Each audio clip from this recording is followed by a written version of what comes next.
মুয়াবিয়াহ ইবনুল হাকাম আশ-সুলামি রাত হতে বর্ণিত। তিনি বলেন, একদা আমি রাসূলুল্লাহর সাল্লাল্লাহু আলাইহি ওয়াসাল্লাম সাথে সালাত আদায় করি। সালাতের অবস্থায় লোকজনের মধ্যকার এক ব্যক্তি হাঁচি দিলে জবাবে আমি ইয়ারহামুকাল্লাহ বলায় সকলেই আমার প্রতি রাগের দৃষ্টিতে তাকাল।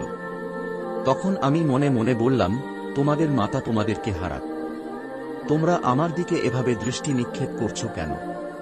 মুয়াবিয়াহ বলেন, সকলেই রানের উপর সজোরে হাত মেরে শব্দ করতে থাকলে আমি বুঝতে পারি যে তারা আমাকে চুপ করাতে চাইছে। বর্ণনাকারী উসমানের বর্ণনায় রয়েছে, আমি যখন দেখলাম যে তারা আমাকে চুপ করাতে চাচ্ছিল, তখন অনিচ্ছা সত্ত্বেও আমি চুপ হলাম। অতঃপর রাসূলুল্লাহ সাল্লাল্লাহু আলাইহি ওয়াসাল্লাম সালাত শেষ করলেন। আমার পিতামাতা তার জন্য কুরবান হোক। তিনি আমাকে প্রহার করলেন না, রাগ করলেন না এবং গালিও দিলেন না। তিনি সাল্লাল্লাহু আলাইহি ওয়াসাল্লাম বললেন, সালাতের অবস্থায় তাসবিহ, তাকবীর ও কুরআন তিলাওয়াত ব্যতীত কোন কথা বলা মানুষের জন্য বৈধ নয়। অথবা রাসূলুল্লাহ সাল্লাল্লাহু আলাইহি ওয়াসাল্লাম যেরূপ বলার বললেন। অতঃপর আমি রাসূলুল্লাহ সাল্লাল্লাহু আলাইহি ওয়াসাল্লাম কে বললাম, হে আল্লাহর রাসূল, আমি সদ্য জাহিলিয়াত ছেড়ে আসা একটি সম্প্রদায়। আল্লাহ আমাদেরকে ইসলাম গ্রহণের তৌফিক দিয়েছেন। আমাদের মধ্যেকার কতিপয় ব্যক্তি গণকের নিকট যায়। তিনি সাল্লাল্লাহু আলাইহি ওয়াসাল্লাম বললেন, তোমরা তাদের নিকট যাবে না। বর্ণনাকারী বলেন, আমি বললাম, আমাদের মধ্যেকার কতিপয় লোক পাখি উড়িয়ে ভাগ্য নির্ণয় করে।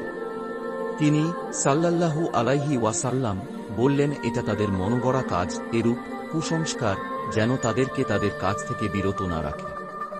বর্ণনাকারী বলেন, আমি বললাম, আমাদের মধ্যেকার এমনও কিছু লোক আছে যারা রেখা টেনে ভাগ্য নির্ণয় করে। তিনি সাল্লাল্লাহু আলাইহি ওয়াসাল্লাম বললেন, নাবিগণের মধ্যেকার একজন নবী রেখা টানতেন। সুতরাং কারো রেখা তাঁর নাবির মতো হলে সঠিক হতে পারে। বর্ণনাকারী বলেন, আমি বললাম, আমার এক দাসী উহুদ ও জাওয়ানিয়ার আশেপাশে বকরি চড়াচ্ছিল। আমি দেখলাম বাঘ এসে সেখান থেকে একটি বকরি নিয়ে গেছে। আমিও তো আদম সন্তান, কাজেই আমিও তাদের মতো দুঃখ পাই, কিন্তু আমি তাকে জোরে একটি থাপ্পড় দিলাম। এ কথাটি রাসূলুল্লাহর সাল্লাল্লাহু আলাইহি ওয়াসাল্লাম কাছে গুরুত্ববহ মনে হওয়ায় আমি তাকে বললাম, আমি কি তাকে মুক্ত করে দিব? তিনি সাল্লাল্লাহু আলাইহি ওয়াসাল্লাম বললেন, তাকে আমার কাছে নিয়ে আসো। আমি তাকে নিয়ে আসলে তিনি সাল্লাল্লাহু আলাইহি ওয়াসাল্লাম তাকে জিজ্ঞেস করলেন, আল্লাহ কোথায়?